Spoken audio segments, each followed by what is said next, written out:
ஒரு பெரிய அடர்ந்த காட்டுல காலுக்காகவும் அழைஞ்சு வந்தது. காலுக்காகத்துக்கு இன்னும் கல்யாணம் ஆகல. அதனால தினமும் பெண் பாக்குறதுக்காக காலுக்காக அங்க உள்ள எல்லா காட்டையும் சுத்தி வந்துகிட்டே இருந்தது. காலுக்காக போகாத காடும் கிடையாது, பார்க்காத பொண்ணும் கிடையாது. காலுக்காகத்தை பார்த்த பெண் காகங்கள் எல்லாம் ஏதாவது ஒரு காரணத்தை சொல்லி தட்டி கழிச்சாங்களே தவிர யாருமே கல்யாணத்துக்கு ஒத்துக்கல. இருந்தாலும் காலுக்காக இன்னும் மனம் தரலாம தனக்கான பெண் காகத்தை தேடிக்கிட்டே இருந்தது. காலுக்காக ஒரு நாள் பறந்து போயிட்டு இருக்கப்ப ஒரு பெண் காகத்தை பார்த்துட்டு அதுகிட்ட போச்சு. இங்க பாருங்க, என்னோட பேரு காலு. அப்புறம் என்கிட்ட நல்ல மரக்குச்சிகளாலான வலிமையான வீடு இருக்கு. அந்த வீட்டுல 3 மாசத்துக்கான தானியங்களையும் சேர்த்து வச்சிருக்கேன். எவ்வளவுதான் கடுமையான புயல் வீசினாலும் அதுலயும் பறந்து போறதுக்கான திறமை என்கிட்ட இருக்கு. இந்த காட்டுல எல்லா பறவைகளையும் விட நான் தான் சக்திசாலி. ஹலோ, நீங்க யாரு? எதுக்காக இதையெல்லாம் என்கிட்ட சொல்லிக்கிட்டு இருக்கீங்க? இங்க பாருங்க, எனக்கு இது வரைக்கும் கல்யாணம் ஆகல. அதனாலதான் என்னோட பயோடேட்டாவை உங்ககிட்ட சொன்னேன். உங்களுக்கு இஷ்டம் இருந்தா நாம 2 பேரும் நாளைக்கே கல்யாணம் பண்ணிக்கலாம். இங்க பாருங்க, எனக்கு ஏற்கனவே கல்யாணம் ஆகி 2 குழந்தைங்க இருக்கு. என்கிட்ட பேசி டயத்தை வேஸ்ட் பண்ணாம வேற எங்கேயாவது போய் ட்ரை பண்ணுங்க. அப்புறம் ஒரு விஷயம், என்னோட ஹஸ்பண்ட் உங்களை விட அழகா இருப்பாரு. அந்த காகம் இப்படி சொன்னதால ஏமாந்து போன காலுக்காகும் பிறகு அங்க இருந்து பறந்து போச்சு. இங்க பாருங்க காலேஜி, நீங்க ரொம்பவும் அழகா இருக்கீங்க. நான் ரொம்ப நாளா உங்களை மாதிரி ஒரு அழகான ஆண் காகத்தை தான் தேடிக்கிட்டு இருந்தேன். அதனாலதான் இப்ப வரைக்கும் கல்யாணமே பண்ணிக்காம காத்துக்கிட்டு இருந்தேன். அப்ப என்ன கல்யாணம் பண்ணிக்க உனக்கு சம்மதமா? சம்மதம் தான். இருந்தாலும் உங்களோட வால் கொஞ்சம் பெருசா இருக்கு. அது மட்டும் கொஞ்சம் சின்னதா இருந்தா கண்டிப்பா உங்களை நான் கல்யாணம் பண்ணிப்பேன். வெட்டிக்கிறேன். என்னோட வாழை நான் இப்பவே வெட்டிக்கிறேன். உனக்காக என்னோட வாழை பாதியா வெட்டுறதுல எனக்கு சந்தோஷம்தான். வெட்டிக்கிறேன். என்னோட வாழை இப்பவே வெட்டிக்கிறேன். வெட்டிக்கிறேன். என்னோட வாழை இப்பவே வெட்டிக்கிறேன். இப்படி கத்திக்கிட்டே காலுக்காகம் தூக்கத்துல இருந்து எந்திரிச்சு உட்கார்ந்தது. இதுவும் கனவுதானா? வால் போனாலும் பரவாயில்ல, நமக்கு ஒரு வாழ்க்கை கிடைச்சிச்சேன்னு நினைச்சேன். கடைசியா அதுவும் கனவா போயிடுச்சு. கடைசி வரைக்கும் என் வாழ்க்கையில கல்யாணத்தை இப்படி கனவுலதான் பாக்கணும் போல இருக்கு. மறுநாள் காலையில உணவு தேட வெளியில பறந்து போன காலுக்காகத்தோட வாழ்க்கையில வசந்தம் வர ஆரம்பிச்சது. வழியில உட்கார்ந்து இருந்த ஒரு பெண்காகவும் காலுக்காகத்தை இப்படி கூப்பிட்டது. ஹலோ மிஸ்டர், இங்க கொஞ்சம் வாங்க. திடீர்னு இப்படி ஒரு அழகான பெண்காக தன்னை கூப்பிட்டதும் காலுக்காகத்துக்கு இன்ப அதிர்ச்சியா இருந்தது. என்னையா கூப்பிட்டீங்க? உண்மையாவே நீங்க என்னதான் கூப்பிட்டீங்களா? ஆமா, உங்களதான் கூப்பிட்டேன். அதுக்கே இப்படி பதட்டப்படுறீங்க? அதெல்லாம் இருக்கட்டும், உங்க பேர் என்ன? நீங்க எதுக்காக என்ன கூப்பிட்டீங்க? என் பேரு கோரி. நான் இந்த அருவிக்கு இப்பதான் முதல் முறையா வந்திருக்கேன். இந்த அருவி எனக்கு ரொம்ப பிடிச்சிருக்கு. இந்த அருவியோட பேர் என்னன்னு கொஞ்சம் சொல்ல முடியுமா? அருவியோட பேரெல்லாம் எதுக்கு? முதல்ல என் பேரை தெரிஞ்சுக்குங்க. என் பேரு காலு. எனக்கு இன்னும் கல்யாணம் ஆகல. சொந்தமா வீடு இருக்கு. அந்த வீட்டுல 3 மாசத்துக்கு தேவையான உணவு இருக்கு. உங்களை மாதிரி ஒரு அழகான காகத்தை தான் நான் இவ்வளவு நாள் தேடிக்கிட்டு இருந்தேன். இப்ப நீங்க எனக்கு கிடைச்சிட்டீங்க. நீங்க பேசுறத பார்த்தா நீங்க என்ன கல்யாணம் பண்ணிக்க ஆசைப்படுறீங்கன்னு நினைக்கிறேன். நான் நினைச்சது சரிதானே? 100க்கு 100 சரிதான். நீங்க அழகா மட்டும் இல்ல, புத்திசாலியா கூட இருக்கீங்க. இங்க பாருங்க, எனக்கு கொஞ்சம் வயசு அதிகம். அத காரணம் காட்டி கல்யாணம் பண்ணிக்க மாட்டேன்னு சொல்லிட்டாதீங்க. நான் ரொம்ப நொந்துருவேன். வயசு கொஞ்சம் அதிகமா இருந்தா அதெல்லாம் ஒரு பிரச்சனையே கிடையாது. எனக்கு தேவையெல்லாம் ஒரு தங்க ஜிமிக்கி. அதை எனக்கு வாங்கி கொடுத்துட்டீங்கன்னா கண்டிப்பா நான் உங்களை கல்யாணம் பண்ணிப்பேன். நீங்க சொல்றது உண்மைதானே? அதுக்கப்புறம் பேச்சு மாறக்கூடாது. இங்க பாருங்க, நான் உண்மையதான் சொல்றேன். ஒரு ஆண்காகம் என் காதுல தங்க ஜிமிக்கி மாற்ற மாதிரி எனக்கு ஒரு கனவு அடிக்கடி வந்துகிட்டே இருக்கு. கனவுல வந்த ஆண்காகம் கூட கிட்டத்தட்ட உங்களை மாதிரியே தான் இருக்கும். இதை கேட்ட உடனே காலுக்காகத்துக்கு ரொம்பவும் சந்தோஷமாயிடுச்சு. கோரி, நீ கல்யாணத்துக்கு ரெடியா இரு. நான் இன்னும் 2 நாள்ல எப்படியாவது தங்க ஜிமிக்கியோட வந்து உள்ள பாக்குறேன். இப்படி சொன்ன காலுக்காகவும் பிறகு அங்க இருந்து பறந்து போயிடுச்சு. காலுக்காகம் இப்ப ரொம்ப சந்தோஷமா பறந்து போய்கிட்டு இருந்தது. இருந்தாலும் அது மனசுல சின்னதா ஒரு குழப்பம் இருந்தது. தங்க ஜிமிக்கி இப்ப நாம எங்க போய் தேடுறது? யாருகிட்ட கேக்குறது? தங்க ஜிமிக்கிய கொடுங்க, அதை வச்சுதான் நான் கல்யாணம் பண்ணணும்னு கேட்டா யாரும் கொடுக்க மாட்டாங்க. அதை எப்படியாவது நாம திருடிதான் ஆகணும். முதல்ல நம்ம காட்டுல யார்கிட்ட தங்க ஜிமிக்கி இருக்குன்னு நாம தெரிஞ்சுக்கணும். அப்பதான் சரியா அந்த தங்க ஜிமிக்கியை நம்மளால திருட முடியும். இப்படி யோசிச்ச காலுக்காகவும் பிறகு சோனா குருவி கிட்ட போச்சு. சோனா, உனக்கு ஒரு சந்தோஷமான செய்தி. இன்னும் 2 நாள்ல எனக்கு கல்யாணம் நடக்க போகுது. பொண்ணு ரொம்ப அழகா இருக்கா. காலண்ணா, ரொம்ப சந்தோஷம். பொண்ணு யாரு? அவங்க பேர் என்ன? பொண்ணு பேரு கோரி. பக்கத்து காட்டுல அவங்க வீடு இருக்கு. சோனா, இப்ப நான் உன்னை ஒரு முக்கியமான விஷயமா பார்க்க வந்தேன். கல்யாணத்தன்னைக்கு கோரிக்கு நான் ஒரு தங்க ஜிமிக்கி செஞ்சு கொடுக்கணும்னு ஆசைப்படுறேன். இதுல என்ன தப்பு இருக்கு? உங்களோட மனைவிக்கு நீங்க எதை வேணாலும் வாங்கி கொடுக்கலாம். அதெல்லாம் சரிதான். ஆனா எந்த டிசைன்ல தங்க ஜிமிக்கி வாங்கி கொடுக்கறதுன்னு எனக்கு தெரியல. உங்ககிட்ட ஏதாவது தங்க ஜிமிக்கி இருந்தா அதை எனக்கு காட்டு. அந்த டிசைன் நல்லா இருந்தா நானும் அதே மாதிரி வாங்கி கொடுத்துருவேன். காலண்ணா, இருந்தது எல்லாத்தையும் வித்து நாங்களே இப்பதான் வீட்டை கட்டி முடிச்சோம். நீங்க ஒண்ணு பண்ணுங்க. ராணிபுரா கிட்ட தங்கச்சி மிக்கி இருக்கிறது எனக்கு தெரியும். வேணும்னா அதை போய் பாருங்க. இப்பவே போறேன் சோனா. ராணிபுராவை இப்பவே போய் பாக்குறேன். இப்படி சொன்ன காலுக்காகும் பிறகு உடனே புறா வீட்டுக்கு போச்சு. ராணி, உங்ககிட்ட ஒரு தங்க ஜிமிக்கி இருக்குன்னு சோனா குருவி சொல்லிச்சு. அந்த ஜிமிக்கிய கொஞ்சம் காட்டு. அந்த டிசைன் நல்லா இருந்தா அதே மாதிரி நான் ஒரு தங்க ஜிமிக்கி செய்ய ஆசைப்படுறேன். காலண்ணா, தங்க ஜிமிக்கி எதுக்கு? உங்களுக்கு கல்யாணம் நிச்சயம் ஆயிடுச்சா? ஆமா ராணி, ஆமா. எனக்கு கல்யாணம் நிச்சயம் ஆயிடுச்சு. இன்னும் 2 நாள்ல கல்யாணம். காலண்ணா, உங்களுக்கு கல்யாணங்கிறத என்னால நம்பவே முடியல. என்னாலேயே நம்ப முடியல. அப்புறம் எப்படி உன்னால நம்ப முடியும்? சரி சரி, உன்னோட ஜிமிக்கிய கொண்டு வந்து காட்டு. பிறகு ராணிபுரா அலமாரிய திறந்து அதுல இருந்த தங்க ஜிமிக்கை கொண்டு வந்து காலுக்காகத்துக்கிட்ட காட்டுச்சு. ராணி, இந்த ஜிமிக்கி ரொம்பவும் அழகா இருக்கு. இந்த டிசைன் எனக்கு ரொம்பவும் பிடிச்சிருக்கு. எனக்கு பிடிச்சிருக்குன்னா கோரிக்கும் இந்த டிசைன் கண்டிப்பா பிடிக்கும். இப்படி சொல்லிட்டு காலுக்காக தன்னோட வீட்டுக்கு பறந்து போச்சு. அன்னைக்கு ராத்திரி பூரா காலுக்காகத்துக்கு தூக்கமே வரல. ஜிமிக்கி இருக்கிற இடம் தெரிஞ்சு போயிடுச்சு. அத நாளைக்கு எப்படியாவது எடுத்தாகணும். மறுநாள் பொழுது விடிஞ்சிச்சு. உணவு தேட போன காலுக்காவும் ஒரு இடத்துல புறாவையும் ராணிபுராவையும் பார்த்தது. புறா, இவ்வளவு சீக்கிரமா நீங்க 2 பேரும் எங்க கிளம்பிட்டீங்க? காலு, என்னோட அக்கா ரொம்ப நாளா காய்ச்சல்ல படுத்திருக்காங்க. அவங்கள பாக்கறதுக்காக தான் நாங்க கிளம்பி இருக்கோம். சீக்கிரமா கிளம்பி போங்க. அப்பதான் அவங்கள பாத்துட்டு இன்னைக்கு இருட்டுறதுக்குள்ள நீங்க வீடு திரும்ப முடியும். இல்ல காலு, அவங்க இருக்கிற காடு ரொம்ப தூரத்துல இருக்கு.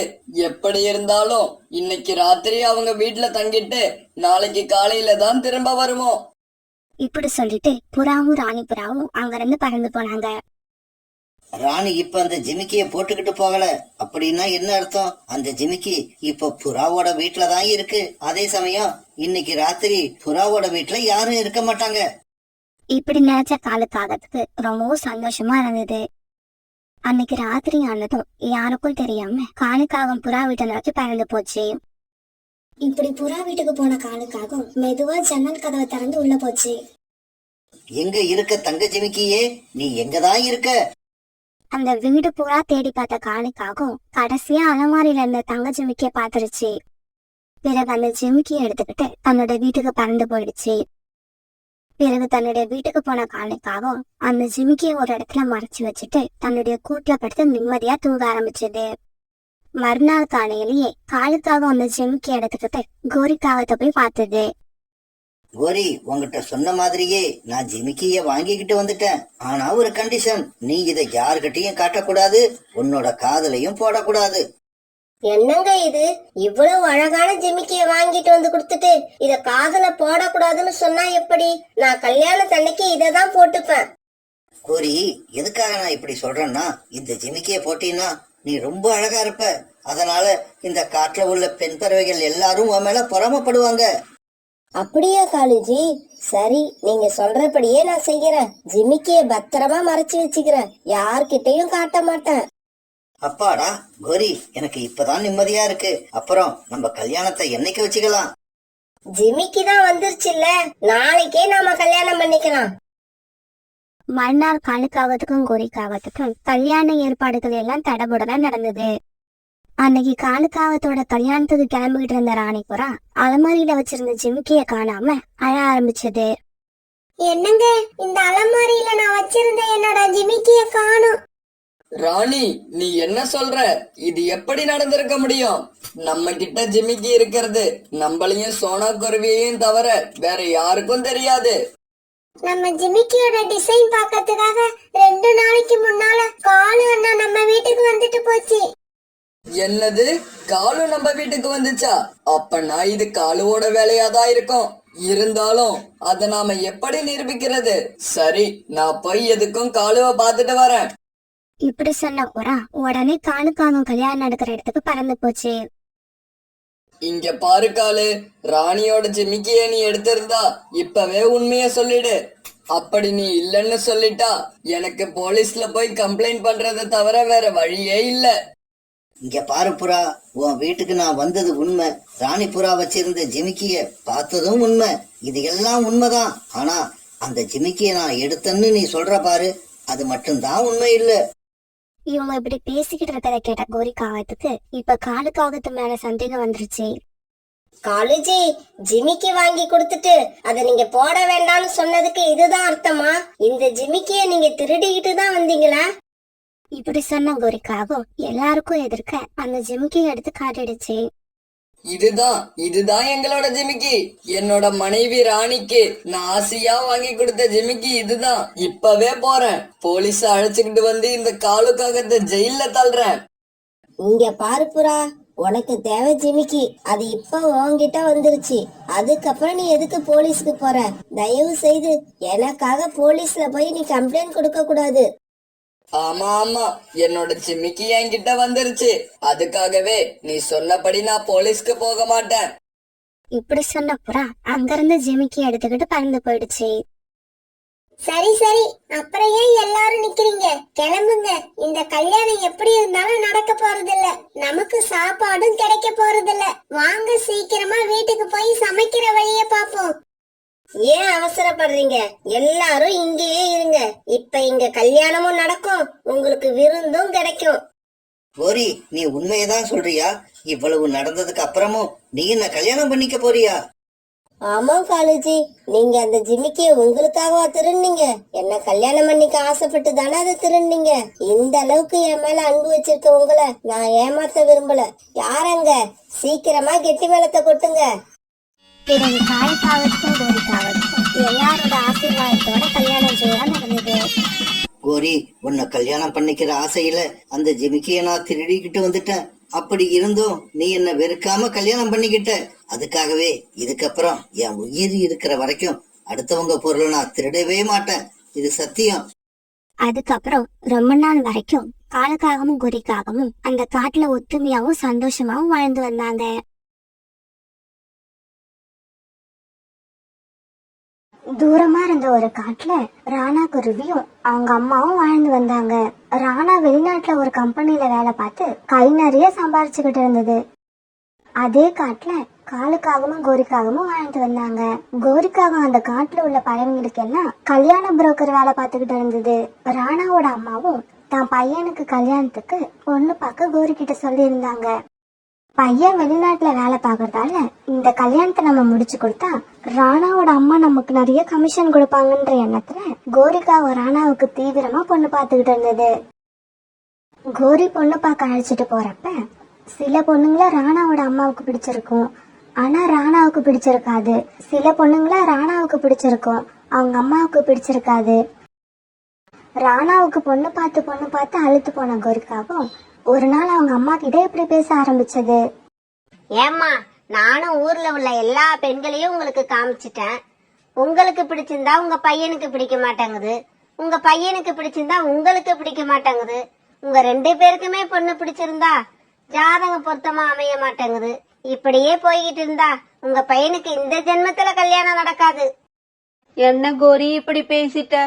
என் பையனுக்கு இதுக்கப்புறமா பொண்ணு பிறக்க போறா. எங்கேயோ பிறந்து என் பையனை கல்யாணம் பண்றதுக்கு இந்நேரம் தயாரா இருப்பா. ஆமா ஆமா, நீங்க சொல்றதும் உண்மையா இருக்கலாம். எனக்கு என்னவோ உங்க பையன் அடுத்த தடவை லீவுக்கு வரும்போது வெளிநாட்டில இருந்தே ஒரு பெண்ணை கல்யாணம் பண்ணி கையோட கொண்டு வந்துருவான்னு நினைக்கிறேன். கோரி இப்படி விளையாட்டா சொன்னதை கேட்டுட்டு ராணாவோட அம்மாவுக்கு கோபம் வந்துருச்சு. கோரி, இன்னொரு தடவை இந்த மாதிரி பேசாத. ஊர்ல மத்தவங்க வளர்க்கற மாதிரி என் பிள்ளைய நான் வளர்க்கல. அவனுக்கு இப்ப வரைக்கும் அம்மா அண்ணா உயிர். என் பேச்ச மீறி அவன் எதுவுமே செய்ய மாட்டான். அதனால இன்னொரு தடவை எனக்கு எதிரில என் பையனை பத்தி இப்படி வாய்க்கு வந்தபடி எல்லாம் பேசாத. ராணாவோட அம்மா இப்படி கோபமா பேசின உடனே கோரிக்காக கோபமாகி அந்த இடத்த விட்டு பறந்து போயிடுச்சு. காலுஜி, எனக்கு இப்ப வர ஆத்திரத்துல என்ன தெரியுமா செய்யணும் போல இருக்கு? என்ன செய்யணும் போல இருக்கு? ராணாவோட அம்மாவை கொலை செய்ய ஆசைப்படுறியா? அதெல்லாம் என்னோட ஆசை இல்ல. பையன் கீழ்ச்ச கோட்டை தாண்ட மாட்டான்னு அந்த அம்மா எவ்வளவு கெத்தா சொல்லுது. தான் பையன் மேல இந்த அளவுக்கு நம்பிக்கையா பேசுற இந்த அம்மாவுக்கும் ராணாவுக்கும் இடையில சண்டைய மூட்டி விட்டு வேடிக்கை பார்க்கணும். அதுதான் என்னோட ஆசை. கொஞ்ச நாட்கள் கழிச்சு ராணாவும் அவங்க அம்மாவும் ஒரு வீட்டுக்கு பொண்ணு பார்க்க போனாங்க. பொண்ணு 2 பேருக்குமே பிடிச்சிருந்தது. ஆனா ராணாவோட அம்மா எதிர்பார்த்த சீர்வரிசை வரதட்சணை எதையுமே பொண்ணு வீட்டுல செய்ய முடியாதுன்னு சொல்லிட்டாங்க. ஏன்னா அவங்க ரொம்ப ஏழை. எனக்கு பணம் வரதட்சணை எதுவும் முக்கியம் இல்ல, நான் இந்த பொண்ணதான் கல்யாணம் பண்ணுவேன்னு ராணா பிடிவாதம் பிடிக்க வேற வழியில அது ராணாவோட அம்மா அந்த பொண்ணையே ராணாவுக்கு கல்யாணம் பண்ணி வச்சாங்க. இப்படிதாங்க நம்ம சோனா குருவி ராணா குருவிக்கு மனைவியா இந்த வீட்டுக்குள்ள காலடி எடுத்து வச்சது. கல்யாணம் ஆன புதுசுல நம்ம பையன் ராணா ஆசைப்பட்டு கல்யாணம் பண்ணிக்கிட்டு வந்த பொண்ணுன்னு ராணாவோட அம்மாவும் சோனா குருவி மேல பாசமா தான் இருந்தாங்க. ஆனா அந்த பாசம் ரொம்ப நாள் நீடிக்கல. கல்யாணம் ஆகி ஒரு 6 மாசம் கழிச்சு சோனா குருவி 2 முட்டைகள் இட்டு இருந்தது. அதுல ஒரு முட்டையில இருந்தாவது நமக்கு ஒரு பேரன் பிறப்பான்னு ராணாவோட அம்மா ரொம்ப நம்பிக்கையாவும் சந்தோஷமாவும் இருந்தாங்க. ஆனா ஒரு நல்ல நாள்ல ராணாவோட அம்மா நினைச்ச மாதிரி நடக்காம 2 முட்டைகள்ல இருந்தும் 2 பெண் குழந்தைகள் வெளியே வந்தது. இப்படி பெண் குழந்தைகள் பிறந்ததால சோனா குருவிக்கும் ராணா குருவிக்கும் ரொம்ப சந்தோஷம். பிறகு தன்னோட குழந்தைங்க கூடவும் சோனா குருவி கூடவும் கொஞ்ச நாட்கள் மகிழ்ச்சியா கழிச்ச ராணா குருவி பிறகு தான் வேலைக்காக வெளிநாடு கிளம்பி போயிடுச்சு. ஏற்கனவே சீர்வரிசை வரதட்சணை எதுவுமே கொண்டு வராம தனக்கு மருமகளா வந்த சோனா மேல ராணாவோட அம்மாவுக்கு அடி மனசுல ஒரு வருத்தம் இருந்தது. அந்த வருத்தமும் சோனாவுக்கு இப்ப 2 பெண் குழந்தைகள் பிறந்ததால உண்டான வருத்தமும் சேர்ந்து ராணாவோட அம்மா மனசுல பெரிய கோபமா மாறுச்சு. அதனால ராணாவோட அம்மா இப்பெல்லாம் சோனா குருவிய சின்ன சின்ன விஷயத்துக்கெல்லாம் திட்டி திட்டி அழ வச்சுக்கிட்டு இருந்தாங்க. இப்படியே சில நாட்கள் நகர்ந்துச்சு. ஒரு நாள் நதிக்கரை பக்கம் தண்ணி குடிக்க போன கோரிக்காகும் அங்க ஏற்கனவே குழப்பமான முகத்தோட உட்கார்ந்துருக்க ராணாவோட அம்மாவை பார்த்தது. என்னம்மா, உங்க முகத்தை பார்த்தா நீங்க ஏதோ குழப்பத்துல இருக்கிற மாதிரி தெரியுது. கோரிக்காகம் இப்படி கேட்ட உடனே கோரிக்காகத்தை பத்தி சரியா தெரியாத ராணாவோட அம்மா சோனா குருவி எந்த வரதட்சணையும் இல்லாம வீட்டுக்கு மருமகளா வந்தது, இப்ப ஆண் குழந்தைய பெற்று கொடுக்காம 2 பெண் குழந்தைங்களை பெத்து எடுத்தது, இப்படி சோனா குருவிய பத்தி குறையா சொன்னாங்க. ராணாவோட அம்மாவுக்கும் வெளிநாட்டுல இருக்க அவங்களுடைய பையன் ராணாவுக்கும் சண்டைய மூட்டி விட இதான் சரியான நேரம் நினைச்ச கோரிக்காகும் ராணாவோட அம்மா கிட்ட இப்படி பேச ஆரம்பிச்சது. என்னம்மா நீங்க இதெல்லாம் ஒரு விஷயம்னு நினைச்சு முகத்தை உம்முன்னு வச்சுக்கிட்டு உட்கார்ந்து இருக்கீங்க. நான் சொல்றபடி நீங்க நடந்தீங்கன்னா நீங்க நினைக்கிற மாதிரியே ஒரு பணக்கார மருமக உங்க வீட்டுக்கு வருவா. என்ன கோரி சொல்ற? அது எப்படி நடக்கும்? அம்மா, நீங்க எப்படியாவது சண்டை போட்டு உங்க மருமக சோனா குருவியையும் அதோட 2 பெண் குழந்தைங்களையும் வீட்டை விட்டு அனுப்பிடுங்க. வெளிநாட்டுக்கு போயிருக்க என்னோட மகன் திரும்பி வந்து என் மேல கோபப்பட்டானா நான் என்ன பண்றது? உன் மனைவி வேற எந்த ஆண் குருவி கூடயோ ஓடி போயிடுச்சுன்னு சொல்லிடுங்க. அதுக்கப்புறம் உங்க பையனுக்கு வேற பொண்ணை பார்த்து நான் கல்யாணம் பண்ணி வைக்கிறேன். உங்களுக்கு எந்த சந்தோஷத்தையும் கொடுக்காத மருமகளை எதுக்காக இன்னும் வீட்டுல வச்சுக்கிட்டு இருக்கீங்க? உங்க மருமக இதுக்கப்புறம் உங்களுக்கு ஒரு பேரனை பெத்து கொடுப்பான்னு எனக்கு நம்பிக்கை இல்ல. கோரி, இப்ப நான் வீட்டுக்கு போய் நீ சொன்ன மாதிரியே ஏதாவது சண்டை போட்டு என் மருமகளையும் குழந்தைகளையும் வீட்டை விட்டு அனுப்பிடுறான். ஆனா அதுக்கப்புறம் நீங்க முதல்ல இத செஞ்சு முடிங்கம்மா. நடக்க வேண்டியதை நான் பாத்துக்கிறேன். என் பையன் வெளிநாடு போய் கஷ்டப்பட்டு வேலை பார்த்து சம்பாதிச்சு அனுப்புறான். ஆனா அவன் அனுப்புற பணத்தை எல்லாம் நீங்க 2 குழந்தைகளும் தின்னே தீத்துறீங்க. அத்தை, இது வரைக்கும் என்னதான் திட்டிக்கிட்டு இருப்பீங்க, இப்ப எல்லாம் என் குழந்தைங்களையும் திட்ட ஆரம்பிச்சிட்டீங்க. ஒன்னும் தெரியாத சின்ன குழந்தைங்களை தயவு செய்து திட்டாதீங்க. என்ன சோனா, வர வர என்னையே எதிர்த்து பேசுற? பிறந்த வீட்ல இருந்து கைய வீசிக்கிட்டு வந்தப்பவே இப்படி பேசுற நீ? மத்த பொண்ணுங்க மாதிரி நகை நட்டோட வந்திருந்தா என்னென்ன பேசுவ? உன்னை எல்லாம் இன்னும் அடிச்சு வீட்டை விட்டு விரட்டாம வீட்டுக்குள்ள வச்சு பேசிக்கிட்டு இருக்கான் பாரு. என்ன சொல்லணும்? அத்தை, கல்யாணத்துக்கு முன்னாடியே எங்களால எதுவும் செய்ய முடியாதுன்னு என்னோட அப்பா அம்மா சொன்னாங்க தானே. அதுக்கெல்லாம் ஒத்துக்கிட்டு தானே என்ன நீங்க உங்க பையனுக்கு கல்யாணம் பண்ணி உங்க வீட்டுக்கு அழைச்சிட்டு வந்தீங்க. இப்ப ஏன் மறுபடியும் அதையே குத்தி காட்டி பேசுறீங்க? சோனா, வீட்லயே உட்காந்து சாப்பிட்டு சாப்பிட்டு உனக்கு வாய் நல்லா வளர்ந்து போயிருக்கு. இந்த அளவு நீ பேசுனதுக்கு அப்புறம் இனி நீ ஒரு நிமிஷம் கூட இந்த வீட்ல இருக்க கூடாது. இப்பவே உன்னோட குழந்தைங்களை அழைச்சுக்கிட்டு இந்த வீட்டை விட்டு வெளியில போயிடு. அத்தை, இந்த மாதிரி பேசாதீங்க. எங்களை வீட்டை விட்டு வெளியே போகணும்னு சொன்னா நாங்க எங்க போவோம்? எங்களுக்கு யார தெரியும்? என்னோட கணவர் வர வரைக்கும் நாங்க இங்கதான் இருப்போம். சோனாவும் சோனாவோட குழந்தைங்களும் எவ்வளவுதான் கண்ணீர் விட்டு கெஞ்சினாலும் அதையெல்லாம் காதுல வாங்காத ராணாவோட அம்மா அவங்கள வீட்டை விட்டு வெளியே அனுப்பிட்டாங்க. பிறகு எங்க போறதுன்னு தெரியாம மனசு போன போக்குல குழந்தைங்களை அழைச்சுக்கிட்டு பறந்து போச்சு. அம்மா அம்மா, நாம இப்ப எங்கம்மா போறோம்? அம்மா, பாட்டி ஏமா நம்ம மேல இரக்கமே இல்லாம நடந்துக்கிறாங்க? அப்பா வர வரைக்குமாவது நம்மள வீட்ல தங்க அவங்க அனுமதிச்சிருக்கலாம். பசங்களா, கவலைப்படாதீங்க. நாம இப்ப பக்கத்து காட்டுல இருக்க என்னோட அம்மா வீட்டுக்கு போவோம். மத்த எல்லாத்தையும் அங்க போய் பேசிக்கலாம். இப்படி பேசிட்டு சோனா குருவி அதோட குழந்தைங்களும் கிளம்ப போன சமயத்துல ரீட்டா கிளி அங்க வந்தது. சோனா, என்ன இது? ஏன் இப்படி குழந்தைங்களை வச்சுட்டு இங்க அழுதுகிட்டு உட்கார்ந்துருக்க? பிறகு சோனா குருவி ரீட்டா கிளி கிட்ட நடந்தது எல்லாத்தையும் அழுதுகிட்டே சொல்லுச்சு. அதனாலதான் இப்ப நான் என் குழந்தைங்களை அழைச்சுக்கிட்டு என்னோட அம்மா வீட்டுக்கு போயிட்டு இருக்கேன். சோனா, எனக்கு என்னவோ நீ இப்ப உங்க அம்மா வீட்டுக்கு போறது சரியில்லைன்னு தோணுது. அங்க போனா அவங்க மனசு ரொம்ப கஷ்டப்படும். அதனால நீ பேசாம என் கூடவே தங்கிடு. நான் காட்டுல மரம் வெட்டுற வேலை தான் பாக்குறேன். உனக்கும் அப்படியே எங்க ஓனர் கிட்ட சொல்லி ஒரு வேலை வாங்கி தாரேன். உன் கணவர் வெளிநாட்டுல இருந்து திரும்பி வர வரைக்கும் நீ இங்க இருக்கிறது தான் நல்லதுன்னு நான் நினைக்கிறேன். ரீட்டா கிளி சொன்னது சோனா குருவி மனசுலயும் சரின்னு பட்டதால பிறகு குழந்தைங்களை அழைச்சுக்கிட்டு ரீட்டா கிளி வீட்டுக்கு பறந்து போச்சு.